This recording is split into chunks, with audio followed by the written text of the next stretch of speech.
Hello everyone, so if you want to set up a voicemail on your Motorola Razr 50, first of all you are to open up your phone application.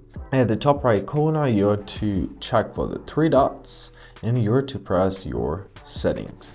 Now in your settings tab we'll go to our voicemail tab, so tap on it and that's it.